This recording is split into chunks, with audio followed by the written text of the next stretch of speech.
अच्छा स्टूडेंट, ये तो समझ में आगे बढ़ते हैं। और लिखा हुआ था popular attribute selection. Attribute selection यानी ट्री में जो एट्रीब्यूट आपने लगाने हैं उसके सिलेक्शन के लिए इंफॉर्मेशन गेन या जीनी इंडेक्स जो है वो इस्तेमाल किया जाता है। बाय यूजिंग इंफॉर्मेशन गेन और आइदर जीनी इंडेक्स, दोनों स्टैटिस्टिकल मॉडल पे डिपेंड करते हैं। मैंने जो इंट्रॉपी वाला मेथड बताया था वो इंफॉर्मेशन गेन के बेसिस पे बताया था। By using information gain as a criterions, the attributes to be categorical and for Gini index attributes are assumed to be the continuous. ये इन्होंने लिखा तो है लेकिन दोनों के लिए इस्तेमाल किए जा सकते हैं। लेकिन ये कहता है कि इंफॉर्मेशन गेन इस्तेमाल करो तो आपके रिजल्ट कैटेगोरिकल होने चाहिए और अगर गिनी इंडेक्स इस्तेमाल करो तो एट्रीब्यूट्स जो है वो कंटिन्यूस होने चाहिए। ये इन्होंने अच्छे ऑप्शन के लिए लिखा है, लेकिन ऐसा नहीं है कि ये कर ना सके, वाइस वर्सा भी हो सकता है। ठीक हो गया। By information gain as a criterion, we try to estimate the information contained by each attribute. Information gain के basis पे हम basically ये try करते हैं, information gain के basis पे हम ये try करते हैं कि हर attribute में information कितना contain करता है, यानी उसके अंदर कितनी information exist करती है। Entropy, which is important word, entropy, ये एक word है जो इसके अंदर इस्तेमाल होती है किसी भी एट्रीब्यूट्स की इंफॉर्मेशन निकालने के लिए। और binary classification problem with only 2 classes, positive और नेगेटिव। अगर 2 क्लास प्रॉब्लम है तो हम उसकी एंट्रोपी जो है बेसिकली अभी ये एंट्रोपी बेसिकली हम किसी भी एट्रीब्यूट्स की कैलकुलेट कर सकते हैं। ये तो उन्होंने आगे कोई और बात करने की कोशिश की है, लेकिन ऐसा नहीं है कि अगर बाइनरी क्लासिफिकेशन के अलावा कोई और क्लासिफिकेशन हो तो हम एंट्रोपी नहीं कर सकते, बिल्कुल निकाल सकते हैं इसमें, क्योंकि अभी हम ऐसा करेंगे यहाँ पे। ये हमारे पास पुरानी बात हम यहाँ पे कर रहे हैं कि हमारे पास क्लासिफिकेशन प्रॉब्लम हो सकता है और रिग्रेशन प्रॉब्लम हो सकता है, दोनों के दोनों डिसीजन ट्री से सॉल्व हो सकते हैं। ये जो डायग्राम बनी हुई है ये जर्नल मशीन लर्निंग की डायग्राम है, कोई डिसीजन ट्री की डायग्राम नहीं है। ऐसा ना समझना कि डायग्राम मैंने डिसीजन ट्री के लिए बनाया है। This is a common diagram for any machine learning model. यानी आपके पास डेटा था, लर्नर था, उसके बाद क्लासीफायर बन गया। क्लासीफायर को हम लोग प्रिपेयर्ड मॉडल कहते हैं, ये इसको हम नॉर्मली हम लोग वर्ड इस्तेमाल करते हैं कि ये डेटा ट्रेन हो गया। ये जो मॉडल है ना क्लासीफायर, ये बेसिकली ट्री बना हुआ होगा। अगर ये डिसीजन ट्री है ना तो ये क्लासीफायर बेसिकली ट्री बना हुआ होगा। अब इस ट्री के अंदर एक टेस्ट डेटा आया, फ्यूचर गेम यानी एक टेस्ट डेटा आया। टेस्ट डेटा के अंदर वही एट्रीब्यूट्स होंगे जो ट्रेनिंग के लिए आपको दिए गए थे। उस टेस्ट डेटा के बेसिस पे आप ट्री के अंदर ट्रैवर्स करेंगे, जहाँ पे जिस लीफ नोड पे वो लेके जाएगा वो डिसीजन दे दिया जाएगा और वो आपका आउटकम्स में से आ जाएगा। सही है। तो इस तरह से ये बेसिकली ओवरऑल काम कर रहा होता है। अगर हम और आगे बढ़े तो ये बुक में जो मैंने टॉम मिचेल की बुक बताई उसके अंदर ये बहुत पॉपुलर एग्जाम्पल है, और अगर आप नेट पे भी देखेंगे तो सबसे पहली एग्जाम्पल जो है इसी को समझाया जाता है, जो कि बेसिकली ये वेदर प्रिडिक्शन मॉडल है। Predict if John will play tennis और नॉट। हालांकि इसका आंसर इसके अंदर मौजूद है, लेकिन क्योंकि हम टेस्ट कर रहे हैं तो हम देखेंगे सही टेस्टिंग रिजल्ट आ रहा है या नहीं आ रहा, यानी जो हमारा रिजल्ट है और जो एक्चुअल रिजल्ट है। यकीनन यहाँ देख रहे हैं जॉन के बारे में बात हो रही है और जॉन की कुछ हिस्ट्री दिखा दी गई है कि अगर आउटलुक सनी हो, ह्यूमिडिटी हाई हो, विंड वीक हो तो जॉन नहीं टेनिस खेलता है। और अगर वो सनी हो, हाई हो और विंड स्ट्रॉन्ग हो तो फिर भी नहीं खेलता है। लेकिन अगर आउटलुक जो है वो ओवरकास्ट हो, ह्यूमिडिटी हाई हो, विंड वीक हो तो फिर वो बेसिकली प्ले करता है। और इस तरह की इंफॉर्मेशन है। ये जो प्ले वाला कॉलम है ये एक क्लासिफायर यानी टारगेट क्लास है, ये बाइनरी है। बेसिकली बाइनरी का मतलब है या तो वो खेलता है या बेसिकली वो नहीं खेलता है, समझे। और ये 3 बेसिकली इसके एट्रीब्यूट्स हैं। इन 3 एट्रीब्यूट्स को इस्तेमाल करते हुए हम ट्री डिजाइन करेंगे। यानी हमारा पहला एट्रीब्यूट कौन सा होना चाहिए, आउटलुक। ये नहीं कि पहले आउटलुक लिखा है तो आउटलुक नहीं, बल्कि या तो आउटलुक होना चाहिए या ह्यूमिडिटी होना चाहिए या विंड। तो ये देखा जाएगा कि यहाँ पे पहला जो रूट नोड है वो कौन सा होगा। तो हम क्या करेंगे कि इस आउटलुक के देखेंगे वैल्यूज कितनी है। इस आउटलुक की 3 वैल्यूज है, सनी, ओवरकास्ट, विंड। इसकी कितनी है? 2 है, हाई और नॉर्मल। इसकी कितनी है? 2 है, वीक और स्ट्रॉन्ग। ठीक है, उसके बाद हम इनकी बेसिस पे इनकी इंफॉर्मेशन गेन निकालेंगे, इसका इंफॉर्मेशन गेन निकालेंगे, इस पूरे का इंफॉर्मेशन गेन निकालेंगे और इस पूरे का इंफॉर्मेशन गेन निकालेंगे। अगर हम इंफॉर्मेशन गेन से कर रहे हैं तो इंफॉर्मेशन गेन निकालने के बाद देखेंगे तीनों में इंफॉर्मेशन गेन ज्यादा किसकी है, तो वो बताएगा जिसकी इंफॉर्मेशन गेन सबसे ज्यादा होगी, हम उस एट्रीब्यूट को यहाँ पर पेरेंट नोड यानी रूट नोड बना देंगे। मिसाल के तौर पे आउटलुक की आ जाती है, मैं मिसाल दे रहा हूँ, आउटलुक की हमारे पास जो है वो पेरेंट, तो ये पेरेंट नोड हो जाएगा।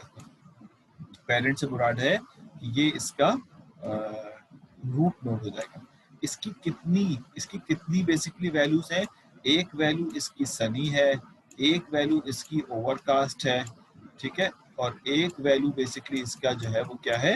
रेन है। ये तीन इसके बेसिकली डिफरेंट वो है, ओवरकास्ट और रेन। अब हमें ये देखना है कि जो सनी वैली वैल्यू है, अब हमारे पास 2 नोड बच गए हैं, यानी ह्यूमिडिटी और विंड। तो हमें देखना ये है कि अगर ये बेसिकली ये आपके पास आउटलुक हो और उसके बेसिस पे आउटलुक की जो वैल्यू है वो सनी हो, तो उस बेसिस पे यहाँ एट्रीब्यूट कौन सा लगेगा? अब हमारे पास एट्रीब्यूट कोई 10-20 तो है नहीं, 2 ही एट्रीब्यूट से ह्यूमिडिटी और विंड। एक एट्रीब्यूट यहाँ मिस किया हुआ है, टेम्परेचर भी है बेसिकली, लेकिन वो हम एग्जाम्पल में शामिल करेंगे। यहाँ पर जो हम ऐसी बतौर वर्किंग समझ रहे हैं वो बेसिकली विदाउट टेम्परेचर। अभी फिलहाल 2 एट्रीब्यूट्स हैं, ह्यूमिडिटी और, तो हम यहाँ पर दोबारा से इंफॉर्मेशन गेन कैलकुलेट करेंगे, किसके बेसिस पे? सनी के बेसिस पे। और सनी के बेसिस पे इंफॉर्मेशन गेन अब कैलकुलेट होगा, आउटलुक का दोबारा नहीं होगा, ह्यूमिडिटी और विंड का होगा।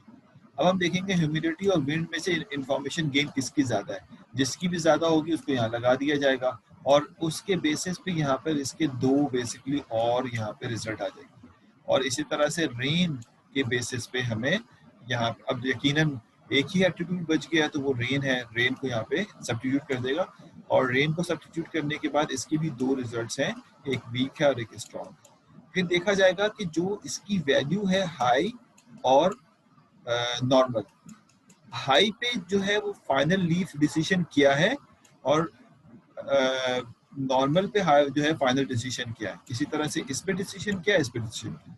तो ये जो लीफ नोड है ये डिसीजन लेने के लिए यानी फाइनल प्रिडिक्शन के लिए इस्तेमाल होगा, और ये सारे के सारे डिसीजन नोड होते हैं जो आपको लेफ्ट राइट जिस तरफ है वो मूव करा दें। अभी मैं जरा क्लियर पिक्चर इसकी तरफ ले जाऊँ, तो बहुत ही ज्यादा कॉम्प्लिकेटेड पिक्चर देखा आया था मैंने, तो मैं इसको साफ सुथरी पिक्चर में दिखाता हूँ। ये डायग्राम इसको ध्यान में रखिएगा। आउटलुक, ह्यूमिडिटी है, इन्होंने जो ऊपर चीजें लिखी हैं वो लिखी हुई है। इसमें ओवरऑल 9 यस हैं और 5 जो है वो नो है। 14 डेटा है, 14 इसमें से 9 यस के हैं और 5 जो है वो नो के हैं। काउंट कर लेना, इसमें से जो यस के हैं वो डिफरेंट है। अब देखें जो इसने पूछा है ना हमारे लिए कि रेन हाई और वीक में क्या आंसर आना चाहिए, रेन हाई और वीक में क्या आंसर, देखें रेन हाई और वीक का आंसर यस है। जब मैं इसको ट्रेन करूंगा ना, तो एक्चुअल में जब ट्रेन करते हैं तो वो डेटा नहीं ट्रेनिंग में शामिल करते जिससे आप वैलिडेट कराते हैं, लेकिन ये तो टेस्ट डेटा है, वैलिडेशन डेटा नहीं है। तो लिहाजा जब आप ट्रेन कर लेंगे तो यकीनन आपकी ख्वाहिश ये होगी कि इसका आंसर यस ही आना चाहिए ताकि एक्चुअल से ये मैच हो जाए। ठीक है, hard to guess, divide and conquer method है, split into subset, are they pure, यानी प्योर का मतलब अभी हम थोड़ी देर में डिस्कस करेंगे, प्योर किसे कहते हैं, अनप्योर किसे कहते हैं। इफ यस स्टॉप, ये तो एक बेसिक स्टेप्स लिख रहा है। If no repeat, see which subset new data fall into. ये बेसिकली कुछ स्टेप्स हैं जो जाहिर अभी समझ नहीं आएंगे, जब मैं इसकी वर्किंग समझा दूंगा तो आपको ये क्लियर हो जाएगा। क्या तो बात समझ आती ना, ये भी पहले हम इस वाले स्टेप पे आते हैं। ये मेरे पास बेसिकली एक ट्री है जो बेसिकली स्प्लिट कर दी गई। अब आप ये ना पूछिएगा, मतलब सवाल तो रेज होता है लेकिन अभी मैं इस बारे में नहीं बताऊंगा कि जो सबसे हाई, उन तीनों में सबसे हाई जो बेसिकली इंफॉर्मेशन गेन आई थी वो आउटलुक की आई थी। ये कैलकुलेट कर सकते हैं हम, शायद आगे कैलकुलेट किया हुआ भी होगा। तो आउटलुक की इंफॉर्मेशन गेन सबसे ज्यादा थी। इसकी वजह भी ये नजर आ रही है कि उसके अंदर जो वैल्यूज थी वो 3 थी और वेरिएशन ज्यादा था। जितनी वेरिएशन ज्यादा होगा उसके अंदर उतनी इंफॉर्मेशन भी ज्यादा हो, क्योंकि उसका एंट्रोपी ज्यादा होता है। तो इस बेसिस पे आपने कहा कि आउटलुक, मतलब हमने तो कैलकुलेट किया है, वैसे, ठीक है, हमने ये डायरेक्ट तुक्के से नहीं लिखा। तो उसने कहा कि आउटलुक की जो इंफॉर्मेशन गेन है वो सबसे हाई है, लिहाजा ये नोड जो है मेरा, ये पेरेंट नोड है, ठीक है। पेरेंट से मुराद मैं हमेशा कहता हूँ कि ये इस वक्त रूट नोड है। अब इसकी 3 वैल्यूज थी, आपने पीछे देखी थी। एक वैल्यू इसकी सनी थी। ये नोड, ये जो इसने यहाँ पे बनाया ना, ये कलर नहीं किया इसने, समझाने के, देखें जो एट्रीब्यूट्स हैं वो ब्लू कलर से इसने हाईलाइटेड किए हुए, ये एट्रीब्यूट्स हैं। ये वाइट से रखा हुआ है इसने, ये बेसिकली इसकी वैल्यूज हैं, ये नोट्स नहीं है। वरना इसको यहाँ लिखते हैं आप सनी, इसको यहाँ लिखते सनी, इसको यहाँ लिखते ओवरकास्ट, रेन को यहाँ लिखते हैं। अब समझ आ रहा है ना फर्क? बस वो जो उन्होंने किया हम उसी को फॉलो कर रहे हैं, लेकिन मैं आपको सिर्फ डिफरेंशिएट कर रहा हूँ कि ब्लू से हाईलाइटेड किया हुआ है तो वो एट्रीब्यूट्स है, और अगर व्हाइट से हाईलाइटेड करके सर्कल बनाया हुआ है तो इसका मतलब ये एक वैल्यू को रिप्रेजेंट कर रहा है। जी सर, यहाँ तक बात समझ में आती है? कोई बात सवाल है तो पूछ लो, मैं थोड़ा सा आपको भी चांस देता हूँ बोलने का, यानी पूछने का। अभी सिर्फ एक सवाल हमारे लिए मिस्ट्री है, वो ये है कि हम ये कैलकुलेट कैसे करते हैं, लेकिन ये समझ आ गया कि ये तुक्के से नहीं लगाते, बल्कि एक फॉर्मूला है, उसके बेसिस पे इसको हम इंसर्ट कर रहे हैं, ठीक है ना। अच्छा जी, अब आपके पास सनी है, आपके पास ओवरकास्ट है और रेन है। आप कहते हैं कि देखें वो क्या रहा है, वो जो प्योर का वर्ड पीछे इस्तेमाल हो तो बताता हूँ। देखिए ओवरकास्ट मैं आपको यहाँ पे दिखाता हूँ, यानी आउटलुक में जो वैल्यू ओवरकास्ट की है उसकी तरफ दोबारा लेके जाता हूँ। अब जरा गौर से, ये सब हमें जब हम पहली दफा पढ़ रहे हो तो इन सब चीजों को देखें आउटलुक है और ओवरकास्ट है, मैं रेड करते जा रहा हूँ। आउटलुक है और ओवरकास्ट है, आउटलुक है और ओवरकास्ट है, आउटलुक है और ओवरकास्ट है। कितना डेटा है? 4 डेटा है ना। चारों का आंसर देखें क्या है, डायरेक्टली इनको बीच से स्किप करके। अगर आउटलुक हो, ओवरकास्ट हो, तो आंसर देखें क्या है इसका। सॉरी, ये वाला तो नहीं है ना, ये वाला नहीं, ये वाला है। और चारों का आंसर क्या है? यस है। ये बात समझ में आती है? अगर मैं आउटलुक के ओवरकास्ट को देखूं और उसका सबसेट डेटा कैलकुलेट, इसको सबसेट डेटा कहते हैं, सबसेट डेटा अलग कर लूं, यानी ये वाला डेटा सबसेट का अलग कर लूं, ये वाला डेटा, तो आप यहाँ पे देख रहे होंगे कि ये सबसेट डेटा अलग किया है। इसमें ग्रीन से क्यों रखा है इसको? क्योंकि अगर आउटलुक हो यानी और उसमें ओवरकास्ट हो तो ये बेसिकली ट्रू डेटा है, ट्रू यानी प्ले करेगा, सारे के सारे प्ले करने वाले हैं, ठीक है। हम फिर इस चीज को, इसका मतलब ये हुआ कि आउटलुक हो, ओवरकास्ट हो, तो चारों के चारों यस है और कोई जो है वो नो नहीं है। इसको कहते हैं प्योर। यानी अगर आपके पास बाइनरी क्लासिफिकेशन है और चारों के चारों यस हो या चारों के चारों नो हो, जरूरी नहीं कि यस हो, चारों नो भी होते, तब भी ये प्योर डेटा कहलाता। यानी कुछ नो हो और कुछ यस हो तो फिर वो प्योर नहीं होता। प्योर किसे कहते हैं? चारों के चारों यस है या चारों के चारों नो है। समझ आ रही? इस सूरत में अगर चारों के, यानी 4 के 4 बोलना चाहिए मुझे, यानी ऑल बेसिकली वैल्यूज जो इसकी दी हुई हैं, जितनी इसके अंदर सबसेट में बच गई हैं, वो अगर सारी एक ही तरफ वेट करती हैं तो हम कहेंगे कि ये बेसिकली प्योर है, इसको फर्दर स्प्लिट नहीं करना। इसकी वजह ये है कि जब हम इसका इंफॉर्मेशन गेन निकालेंगे या देखेंगे तो सारे के सारे 4 होने की वजह से इसके अंदर जो जो बेसिकली क्या कहते हैं उसको, अभी मैं एक वर्ड यूज कर रहा था ना, जो वेरिएशन है वो बहुत कम है। लेकिन अगर आप कहते हैं 2 यस है 3 नो है तो आप कहते हैं वेरिएशन बहुत ज्यादा है, ठीक है। और डेटा पूरा नहीं देखा जाता, डेटा सब डेटा के अंदर चले जाते हैं। सब डेटा क्या कहते हैं कि अब आप कहेंगे आउटलुक और उसके ओवरकास्ट के बेसिस पे कितना डेटा है, तो आप कहेंगे 4 डेटा। फिर आप कहेंगे सनी के बेसिकली आउटलुक और आउटलुक के सनी का कितना डेटा है, बेसिकली वो आपके पास है 5 डेटा। और इसी तरह से आउटलुक के बेसिस पे रेन पे कितना डेटा है तो आप कहेंगे 5 डेटा। तो आप देखें टोटल कितना 14 ही आ रहा है ना, 14 डेटा हमारे पास। सनी के बेसिस पे 2 या 3 नो है यानी नहीं खेलेगा और 2 वीक है। इसको मजीद हमें स्प्लिट करना है, इसको उस वक्त तक स्प्लिट करते रहेंगे जब तक के सारे एक ही कैटेगरी में ना फॉल कर जाए। इससे इस ट्री की जो लेंथ है वो बढ़ती जाएगी, ट्री की जो ग्रो है बढ़ती जाएगी। आप अगर ट्री की ग्रो छोटी करना चाहते हैं तो आप यहीं रोक देंगे।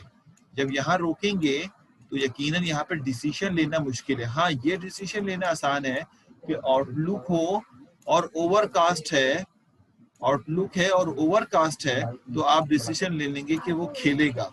लेकिन अगर आउटलुक हो और सनी हो तो डिसीजन लेना मुश्किल है। गौर सुनिएगा मैं क्या कह रहा हूँ। जी जी जी बिल्कुल ऐसा ही साथ कि हम फर्दर स्प्लिट करते जाएंगे जब तक कि यस वाले अलग ना हो जाए। मिसाल के तौर पर मैं मिसाल देता हूँ कि मेरे पास एक डिसीजन लेने के लिए एलिमेंट आया, एक इंस्टेंस आया, मैंने उसको, क्योंकि आउटलुक मेरा पहला एलिमेंट था आउटलुक, तो मैंने आउटलुक में देखना चाहा। अब आउटलुक के 3 ऑप्शन हो सकते हैं। अगर आउटलुक में ओवरकास्ट है तो मेरा डिसीजन आसान है, मैं कहूंगा हाँ आउटलुक में हूं मैं और ओवरकास्ट है तो वो खेलेगा यानी प्ले करेगा टेनिस। उसका डिसीजन जो है वो चारों के चारों, क्योंकि वेट ज्यादा है, वेट ज्यादा होने के साथ कहेंगे ये खेलेगा, यानी इसका फाइनल लीव जो है वो फाइनल लीव बनेगा प्ले। लेकिन अगर आउटलुक है, ये टेस्ट डेटा की बात कर रहा हूं मैं, टेस्ट डेटा आउटलुक है और ओवरकास्ट नहीं आ रहा बल्कि सनी आ रहा है, आउटलुक के साथ क्या आ रहा है सनी, तो आप इसको सनी के डायरेक्शन में लेके जाएंगे। जब सनी की डायरेक्शन में लेके जाएंगे तो यहाँ पर डिसीजन नहीं ले सकते आप, क्योंकि सनी में आपके पास जब सनी की तरफ जा रहे हैं तो 2-3 जो हैं बेसिकली वो बेसिकली आपके यस हैं और 2 जो हैं वो नो हैं। लेकिन अगर आपकी ट्री की लेंथ यहीं रोक देनी है, हो सकता है कि आप कहें कि ट्री को यहीं रोक दो,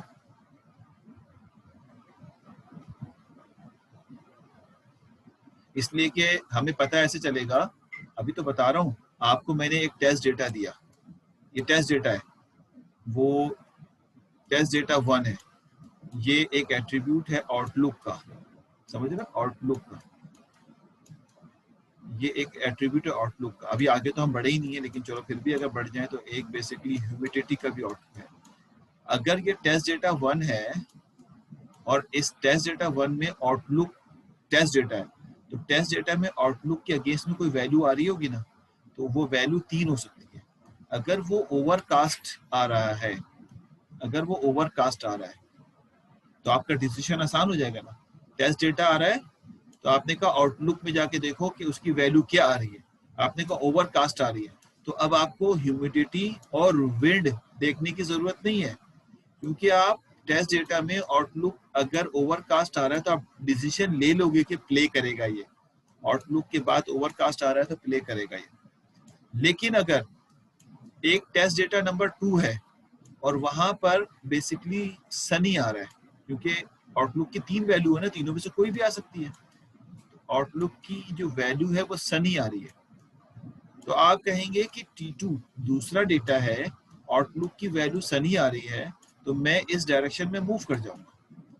अब अगर इस डायरेक्शन में मूव कर जाऊंगा तो डिसीजन नहीं ले सकता, क्योंकि इस जगह पे 3 नो है, रेड वाले नो है, नहीं खेलेगा, और 2 जो है वो खेलेगा क्या आ रहा है, तो मुझे मजीद स्प्लिट करना पड़ेगा उसको, ताकि मैं डिसीजन तो ले सकूं कि अगर कोई टेस्ट डेटा आ रहा है और उसके अगेंस्ट में सनी आ जाए तो मैं डिसीजन लेने के काबिल नहीं हूं, मुझे फर्दर स्प्लिट करना पड़ेगा। फर्दर स्प्लिट कैसे होगा, आपके पास 2 एट्रीब्यूट और हैं, एक ह्यूमिडिटी है एक विंड है, तो आप कहेंगे कि मैं इस जगह पे या तो ह्यूमिडिटी लगाऊंगा या फिर विंड लगाऊंगा, वो पता चलेगा इंफॉर्मेशन गेन पे क्या लगेगा, जो भी लगेगा उसके बेसिस पे फिर 2 वैल्यू आ जाएंगे। लेकिन कोई कहता है, समझ आ रही बात, ये डिपेंड करेगा आउटलुक की वैल्यूज पे, क्योंकि आउटलुक पहला एलिमेंट सेट हो चुका है। लेकिन कोई कहता है कि मैं इससे ज्यादा ग्रो नहीं करना चाहता ट्री को, मुझे इसी लेवल पे सारा डिसीजन आ जाए। अब जरा सोचिएगा क्या करने जा रहा हूं मैं, इसी लेवल पे डिसीजन मिल जाए मुझे, इसी लेवल पे, तो यहाँ का डिसीजन तो आसान है, यस का हो जाएगा। देखिए डिसीजन ले रहा हूँ, यहाँ पे डिसीजन हो जाएगा यस का, क्योंकि सारे यस हैं। लेकिन यहाँ पे अगर डिसीजन लेने के लिए कहा जाए कि जबकि इसको मजीद स्प्लिट करना चाहिए था, लेकिन आप कहते नहीं मैं ट्री को आगे ग्रो नहीं कराना चाहता, ये तो डिपेंड करेगा ना ट्री के पैरामीटर पे। अभी हम पैरामीटर देना भी सीखेंगे, तो ये वो पैरामीटर, तो फिर आप प्रोबेबिलिटी बेसिस के ऊपर यहाँ का डिसीजन नो रख देंगे। नो क्यों रख देंगे? क्योंकि 3 नो है और 2 यस है, और आप अगर ट्री ग्रो नहीं करा रहे तो इसका डिसीजन भी यस कर देंगे। समझ आ रही बात है? लेकिन ये जो रिजल्ट होगा ये अच्छा नहीं होगा। क्यों? क्योंकि इस वाले डायरेक्शन में आने के बाद रिजल्ट नो भी हो सकता है, इस डायरेक्शन में आने के बाद रिजल्ट यस भी हो सकता है। इसका मतलब ये हुआ कि अगर एक टेस्ट डेटा आ रहा है और वो ओवर का आउटलुक में देख रहे हैं, आउटलुक में, और वो अगर सनी है और आपने इस बेसिस पे सनी के बेसिस पे सनी है और सनीस के बेसिस पे नो का रिजल्ट आपने प्रिडिक्ट कर दिया है, तो पॉसिबल है कि ये यस हो। क्यों? क्योंकि इस डायरेक्शन में अब यस भी मूव कर सकते हैं। यहाँ पे आपने बहुत सारी चीजें इग्नोर की हैं प्रोबेबिलिटी बेसिस पे, क्योंकि आपको ट्री ग्रो करनी नहीं दी जा रही थी। लेकिन अगर ट्री ग्रो करते हैं तो और अच्छा रिजल्ट आ जाता है। ये बात समझ में आती है? तो मैंने जो सवाल पूछा गया था उसका शायद आंसर मिला सर, अगर आप स्टॉप कर देंगे तो डिसीजन ही नहीं ले सकते हैं। डिसीजन तो ले लिया ना मैंने कि इसको मैंने नो कह दिया। क्यों? किस बेसिस पे नो ज्यादा है, इसको मैंने यस कह दिया किस बेसिस पे यस ज्यादा है, लेकिन डिसीजन पुअर हो जाएगा जी, गलत।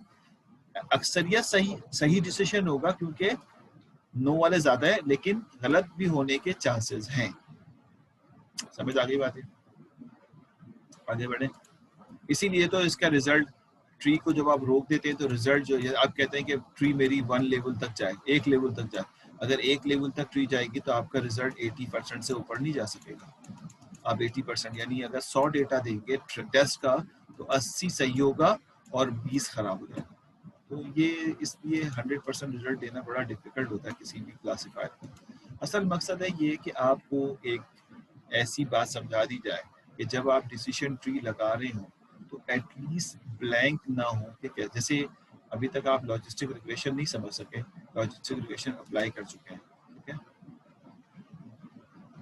अब जाहिर है जितने एट्रीब्यूट्स ज़्यादा होंगे उतने लेवल बढ़ते चले। अगर 100 एट्रीब्यूट्स हैं तो लेवल भी बहुत ज़्यादा बढ़ जाएंगे आपके। तो डेफिनेटली हम इतने ज़्यादा लेवल पे काम नहीं करना चाहते। कम लेवल पे रिजल्ट आ जाए तो हम उस लेवल पे काम कर सकते हैं, ठीक है? आगे बढ़ते हैं भाई, सवाल होते रहेंगे। वो कहता है कि मजीद आगे बढ़ गया मैं, आगे मैंने इसको एक्सपेंड कर दिया। एक्सपेंड कैसे किया कि ये सनी बेसिकली कोई नोड नहीं है, सनी बेसिकली इसकी डायरेक्शन है। तो सनी के बेसिस पे इस जगह पे कौन सा नोड लगाना है वो उसकी इंफॉर्मेशन गेन से कैलकुलेट होगा। इंफॉर्मेशन गेन, तो जब इंफॉर्मेशन गेन कैलकुलेट की गई इसकी, तो यहाँ पे ह्यूमिडिटी सेट हो गया। ह्यूमिडिटी के 2 ऑप्शंस हैं, एक हाई है और एक नॉर्मल है। जब हाई पे देखा गया तो सारे नो वाले आ गए, और जब नॉर्मल पे देखा गया तो सारे के सारे क्या आ गए? यस वाले। अब ये थोड़ा सा बेहतर डायग्राम हमारे पास सामने आ गई है कि अगर आउटलुक होगा, ठीक है, तो आप देखेंगे कि उस आउटलुक के अगेंस्ट में वैल्यूज क्या है। वैल्यूज 3 है, सनी, ओवरकास्ट और रेन। अगर वैल्यू सनी है तो आप लेफ्ट साइड पे आ जाएंगे, और फिर देखेंगे कौन सा एट्रीब्यूट देखेंगे? ह्यूमिडिटी। फिर आप विंड को नहीं देखेंगे, फिर आप ह्यूमिडिटी, क्योंकि उसने यहाँ पे ज्यादा इंफॉर्मेशन गेन ह्यूमिडिटी की आई है। और ह्यूमिडिटी में अगर 2 एट्रीब्यूट्स हैं, हाई और नॉर्मल, अगर हाई की तरफ जाएंगे तो आप डिसीजन ले लेंगे नहीं खेलेगा, और अगर नॉर्मल की तरफ जाएंगे तो डिसीजन लेंगे खेलेगा। लेकिन अगर मजीद स्प्लिट करें तो ये भी मजीद 2 हिस्सों में स्प्लिट होगा। यहाँ पे विंड आ जाएगा और विंड 2 हिस्सों में डिवाइड होगा। एक बेसिकली डिवाइड होगा विंड वीक है या विंड स्ट्रॉन्ग है। विंड वीक में फिर आप डिसीजन ले लेंगे, विंड स्ट्रॉन्ग में डिसीजन। तो इस तरह आपकी ट्री जो है वो कंप्लीट हो जाएगी। इस ट्री के बेसिस पे जो है वो आप अपने सवाल को सॉल्व कर रहे हो। समझ आती है? ये बेसिकली हमारे पास जो है ये मेथड है जो डिसीजन ट्री को ट्री बनाने के बाद सवाल को सॉल्व करने के लिए इस्तेमाल होता है। अगर किसी को शौक हो कि भाई ये मुझे तो इसके सवालात भी करने हैं, ठीक है, और सारे काम करने हैं, तो देखिए मजीद फर्दर ट्री को इसने मजीद फर्दर डिवाइड किया है, और डेफिनेटली हमारे पास तो अब एट्रीब्यूट एक ही बच गया था, क्योंकि यहाँ पे भी ह्यूमिडिटी हो, यहाँ पे भी ह्यूमिडिटी, ये ज़रा डिफिकल्ट है, ऐसा होता नहीं है, ठीक है। तो ये उस वक्त होता है जब आपके पास ट्री की लेंथ आप बहुत ज़्यादा दे दें तो रिपीटेशन आने के चांसेस होते हैं, लेकिन आपकी ख्वाहिश ये होती है कि रिपीटेशन ना आए तो अच्छा, यानी आप मज़ीद यहाँ पे दोबारा से ह्यूमिडिटी लगा दें, तो ये एक अच्छा तरीक़ेकार नहीं है। तो आप यहाँ पर ट्री को रोक दिया। अब देखें हमारा डिसीजन बहुत कंक्रीट हो चुका है, कोई आउटलुक आता है, आउटलुक के अगेंस्ट में रेन आ जाए तो आप राइट पे चले जाएंगे। रेन अगर आएगा तो आप ह्यूमिडिटी को नहीं देखेंगे, आप विंड वाले एट्रीब्यूट को देखेंगे। विंड एट्रीब्यूट में वीक और स्ट्रॉन्ग है, अगर स्ट्रॉन्ग आ जाए तो आप नो कर देंगे, और अगर वीक आ जाए तो आप क्या कर देंगे, यस कर देंगे। इस बेसिस पे बेसिकली ये चीज़ें जो है मेंटेन होती हैं। ठीक है, ये सारे के सारे अगर मैं आपको बोलूँ ना, मतलब एक आम जबान में न्यूरल नेटवर्क कह लो, लेकिन एक मैं बताऊँ कि जितने भी क्लासिफायर होते हैं वो सब न्यूरॉन्स ही कहलाते हैं, और यही न्यूरॉन्स जो हैं बेसिकली आपके न्यूरल नेटवर्क में इस्तेमाल होते हैं। आप क्या समझते हैं कि न्यूरल नेटवर्क के जो न्यूरॉन्स होते हैं वो कोई दूसरी चीज़ होती है? नहीं, वो भी बेसिकली यही क्लासिफायर्स हैं। ठीक है, यानी मिसाल के तौर पे लॉजिस्टिक रिग्रेशन का न्यूरॉन है या फिर डिसीजन ट्री का न्यूरॉन्स है, तो वो जो न्यूरॉन्स होती है ना सॉरी, जो बेसिकली आपके, या आप कोई डिसीजन वो बनाते हैं, आप कहते हैं एक ये आ रहा है, एक ये आ रहा है और एक ये आ रहा है, और ये जो न्यूरॉन्स हैं जो डिसीजन लेने के लिए इस्तेमाल होते हैं, तो ये बेसिकली न्यूरॉन्स यही क्लासिफायर टाइप की चीज़ें होती हैं। तो नॉर्मली जब हम पढ़ाते हैं न्यूरल नेटवर्क तो पहले इंस्टेंस में लॉजिस्टिक रिग्रेशन न्यूरॉन्स पढ़ाते हैं कि वो न्यूरॉन्स कैसे काम करते हैं। तो वो बेसिकली है, अगर आप बहुत ही टेक्निकल आदमी से बात कर रहे होंगे तो वो इसको डिसीजन ट्री नहीं बोलेगा, वो बोलेगा कौन सा न्यूरॉन इस्तेमाल करोगे, तो बोलेंगे डिसीजन ट्री। तो आप कहेंगे डिसीजन ट्री न्यूरॉन, तो ये न्यूरॉन ही है बेसिकली जो हमारे यूज हो रहे हैं। क्लियर हो रही है ना बात? तो ये बेसिकली हमारे पास एक डिसीजन ट्री की स्पेसिफिक वर्किंग है।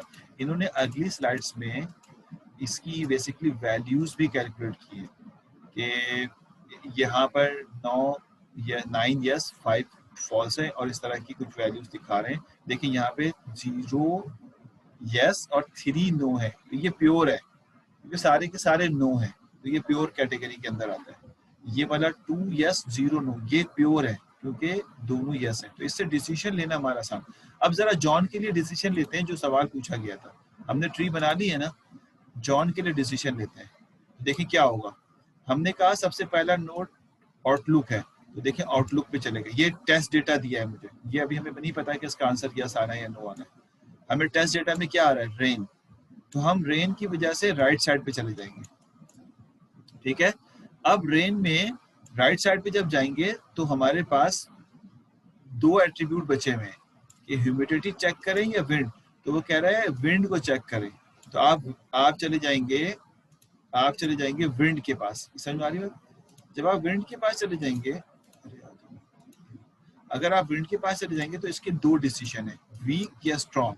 तो ये कह रहा है वीक, तो जब वीक के तरफ मूव करेंगे तो वो कह रहा है यस, ये डिसीजन यस का है, तो वो प्ले कर जाएगा, यहाँ पे आंसर आ जाएगा यस। और आप देखिएगा कि आप जो एक्चुअल डेटा दिया हुआ था उसमें भी यस ही था। तो इस तरह से आप डिसीजन लेने के लिए, एक तो फास्ट है क्योंकि सारे एट्रीब्यूट चेक नहीं हो रहे टेस्टिंग में, क्योंकि देखिए ह्यूमिडिटी चेक नहीं हुआ, आपने सिर्फ विंड को चेक करके डिसीजन ले लिया, फास्ट है।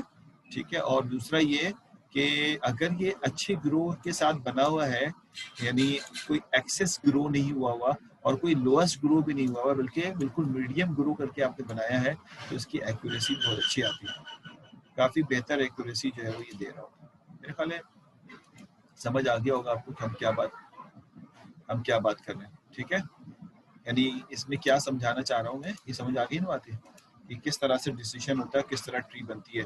यही ट्री मॉडल कहलाती है, आगे हम इसी ट्री को मॉडल कहते हैं। देखिए इन्होंने यहाँ पे प्योर और अनप्योर को डिफाइन किया है, और मोहम्मद इतनी क्लियर तो बता दिया मैंने। हाँ, ये है कि मैंने सवाल सॉल्व नहीं कराया, लेकिन काफ़ी हद तक तो समझा दिया कि ट्री कैसे बनती है। यकीनन इन्फॉर्मेशन गेन नहीं कैलकुलेट कराइए, इन्फॉर्मेशन गेन कैलकुलेट करा दूंगा तो और समझ आ जाएगा। तो खैर आ जाएगा इंशाल्लाह आस्ते आस्ते।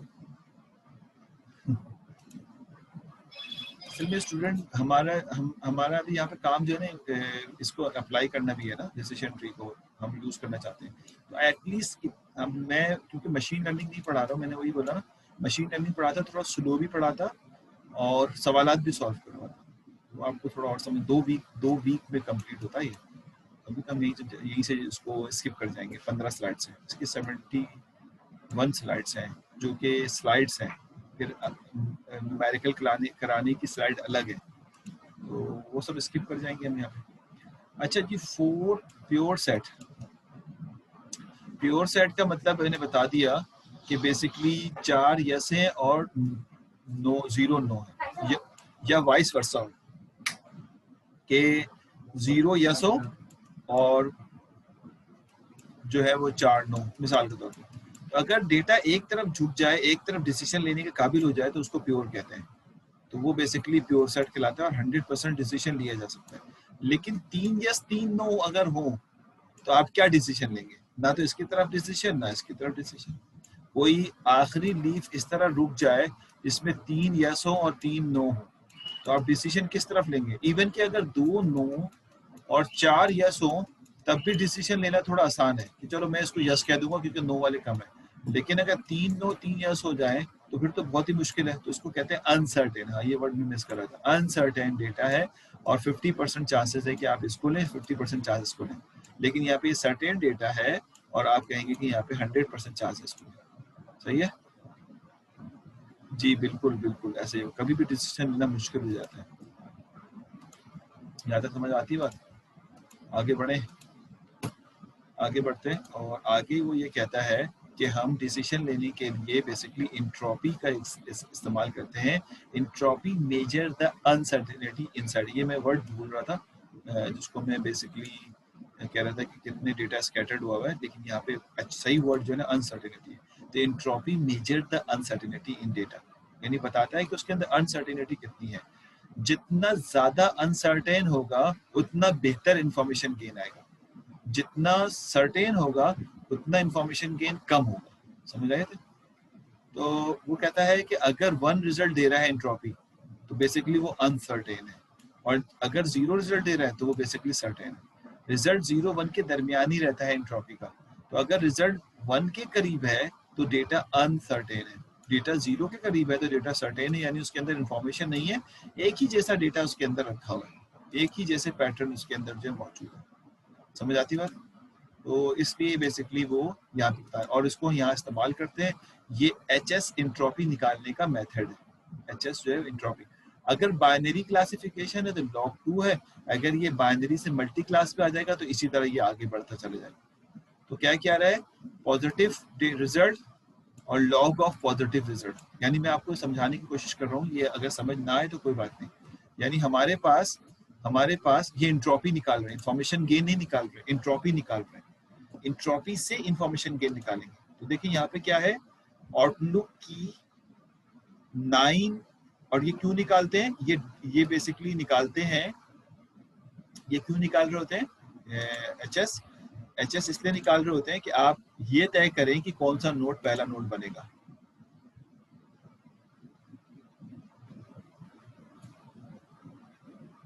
नहीं, ये फैजान, ये तुमने गलत कह दिया। हम यहाँ पर करेक्ट और नॉन करेक्ट पे तो पहुंचे ही नहीं। अब मैं आपको समझाऊं, आप अगर कंफ्यूज ना हो ना, हमने एक आइडिया, मैं यहाँ से दोबारा से एक स्लाइड को दोबारा करता हूँ। आपने ज़रा गलत ग्रैब कर लिया ये चीज़, यहाँ से दोबारा करता हूँ। देखो, एक चीज़ तो ये है कि इस ट्री को बनाना है, एक ये है बनने के बाद ट्रैवर्स करना है। समझ में आए? ये दो चीज़ें अलग अलग हैं। बनना कैसे होगा और ट्रैवर्स कैसे होगा, ये दो अलग अलग बातें हैं। ट्री बनाने के लिए आपको ट्रेनिंग डेटा चाहिए। सबसे पहले याद रखिएगा, जो मैं बता रहा हूँ ये याद रखना, ट्रेनिंग डेटा चाहिए। ट्री बनाने के लिए ट्रेनिंग डेटा चाहिए। सुनते रहना, अब जो मैं बोल रहा हूँ, सवाल पे नहीं जा रहा मैं अभी। मुझे जो सवाल से लगा कि आपने अभी ग्राफ ही नहीं किया सही। ट्री बनाने के लिए ट्रेनिंग डेटा चाहिए। ट्रेनिंग डेटा अगर आपके पास मौजूद है तो फिर उसमें जो एट्रीब्यूट्स हैं, जितने भी एट्रीब्यूट्स हैं, उनमें से कौन सा एट्रीब्यूट रूट नोड होगा वो कैसे पता चलेगा? उसके लिए हम बेसिकली इंफॉर्मेशन गेन मेथड इस्तेमाल कर रहे हैं। इंफॉर्मेशन गेन,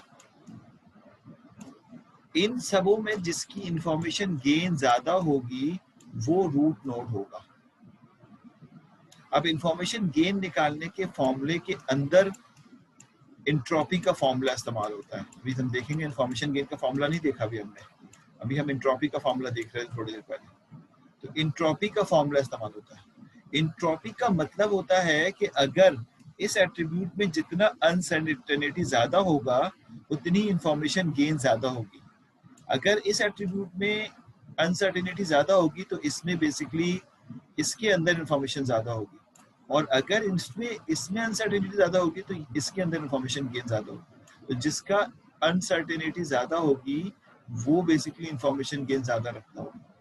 अब अनसर्टेनिटी निकालने के लिए हम HS जिसको कहते हैं वो फॉर्मूला हम अभी यहाँ पढ़ने जा रहे थे, ताकि ये तय कर सकें कि पहला नोड कौन होगा, फिर उसके बाद अगला नोड कौन सा होगा। ये सारा जब नोड लग जाएगा, ठीक है, तो हम ये जब सारा नोड लग जाएगा उसके बाद यानी ये निकालना कि कौन सा यहाँ पे नोड आएगा। आप इसको अगर प्रोबेबिलिटी की फॉर्मेट में कहना चाहते हो तो इस तरह कहो कि जिसके अंदर सबसे ज्यादा अनसर्टेनिटी होगी ये बेसिकली सबसे इंफॉर्मेशन गेन भी उसकी ज्यादा होगी, ठीक है उसकी। अब प्रोबेबिलिटी का वर्ड यहाँ पे यूज होता है कि आपने ट्रैवर्स करना शुरू किया, जिस डायरेक्शन में ट्रैवर्स कर रहे हैं वहां पे अगर कंक्रीट डिसीजन है तो मोस्ट प्रोबेबल ये है कि वो सही डायरेक्शन में मूव कर रहा हूँ। तो मूवमेंट जो है वो टेस्ट डेटा के लिए होती है और ट्री बनाना जो है वो बेसिकली ट्रेनिंग डेटा से होता है। ये बात समझ आ गई? अब हम आगे बढ़ते हैं। तो ये फॉर्मूला में क्योंकि अभी सॉल्व नहीं करवा रहा, आपको सिर्फ शो कर रहा हूँ, तो ये इंट्रोपी निकालने का फॉर्मूला है। अब मैं समझा रहा हूँ खाली टू क्लास का, ये पीछे माइनस है, यानी ये भी माइनस है। माइनस इसका मतलब है कितनी पॉजिटिव क्लास है उसकी प्रोबेबिलिटी। पी का मतलब प्रोबेबिलिटी ऑफ ट्रू क्लास। तो अगर मैं ये आउटलुक का निकाल रहा हूँगा, क्योंकि मुझे सबका HS निकालना होगा, इसका भी HS निकालना होगा, इसका भी HS निकालना होगा, इसका भी HS पहली दफा तय करने के लिए।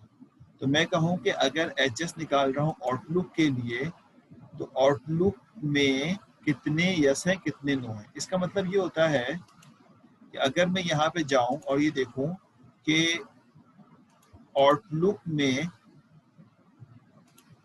अगर मैं हूं तो कितने ऐसे रिजल्ट हैं जो यस को हिट कर रहे हैं और कितने ऐसे रिजल्ट हैं जो नो को हिट कर रहे हैं आउटलुक में। तो मैं कहूँगा देखो ये सनी है, नो है, ये सनी है, नो है, 2 हो गए, ठीक है। और अभी हम सिर्फ आउटलुक की बात कर रहे हैं। तो आउटलुक के रिप्रेजेंटेशन के हिसाब से